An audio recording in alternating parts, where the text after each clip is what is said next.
welcome back to my channel. It's me again, Jeanette's Lifestyle. Kumusta po ang lahat? Hope maayos po ang bawat isa po sa atin na nandito. And always keep safe po. And God bless everyone. Anyway guys, for my today's episode, it is all about my own version of chicken soup. Yeah. So, as I have here, the sliced chicken, and I'll be using spinach for my green leafy vegetable, and of course, the onion, chopped one, the fresh garlic and ginger as well, and then the slice carrots, of course, and the potato, and I have here the additional parsnip. Okay, and of course for my seasons I have here the fish sauce, yeah, and then the marjoram, and then the black pepper and the salt. Okay, so once again, please join with me on how I prepare my own simple ways of cooking the chicken soup. So, please stay tuned guys. Thanks for watching. So, welcome back again. First thing is that of course, I need to heat the pan and add an oil.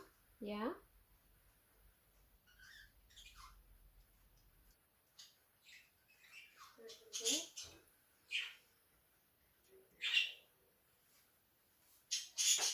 And of course,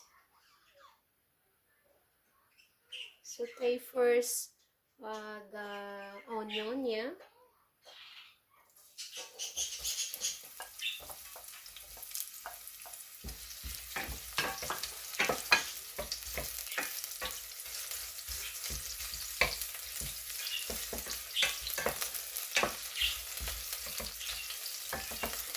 You know, this soup is very easy, of course, affordable and very healthy, yeah, especially if it's winter time here. The weather is very cold and this is very nice.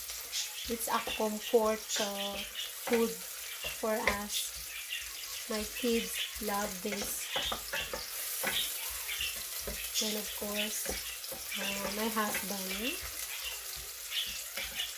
Okay, saute it until light brown or crystal in color. It depends on you, yeah.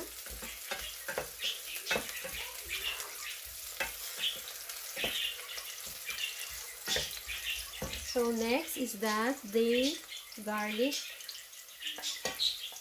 and then I'm already adding the ginger, yes.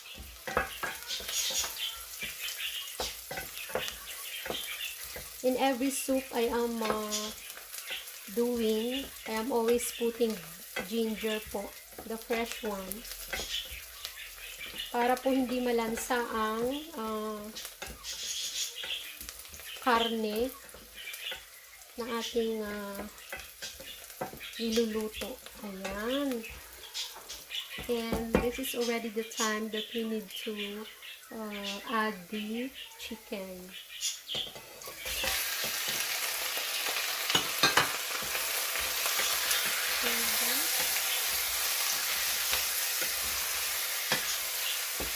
Stir it.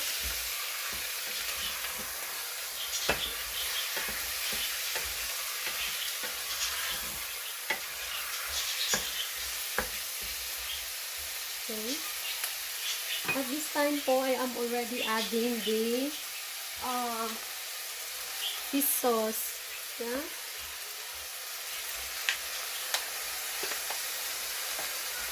And already the salt.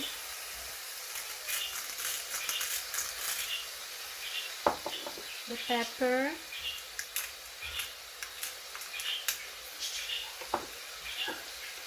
and the marjoram.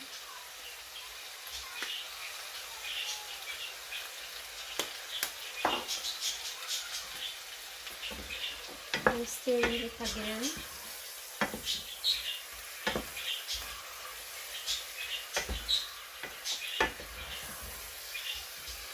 It smells good already.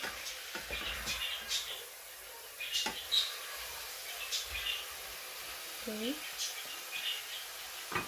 And it's time for me to add the water, okay, from the kettle.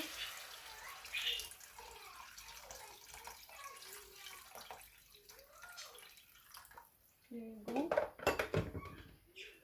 So cover it until it's tender. Yeah. So please stay tuned. Hello guys, welcome back. Let's check. Okay. I just let it tender like 10 minutes, yeah. And then it's time for me to add the vegetables such as the potato, slice one, and the carrots, and the parsnip.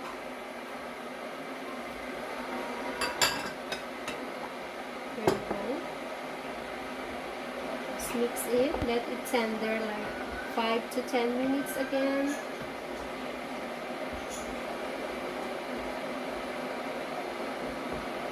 Yeah. And after they are already cooked for 10 minutes, it's time for me to add the spinach. Yeah.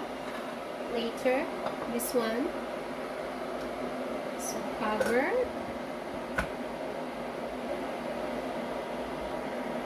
Thanks for tuning in, guys. Hi, welcome back. Let's check. Okay. So I let it tender the vegetables like from 8 to 10 minutes. Yeah. And now I'll taste.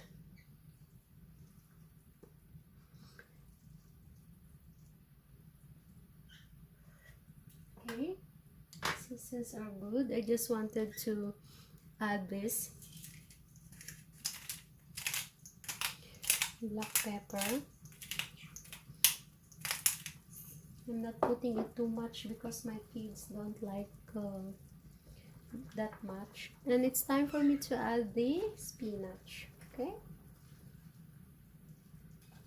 there you go. This is just easy, yeah. See? So let it simmer and finally it's done, yeah. So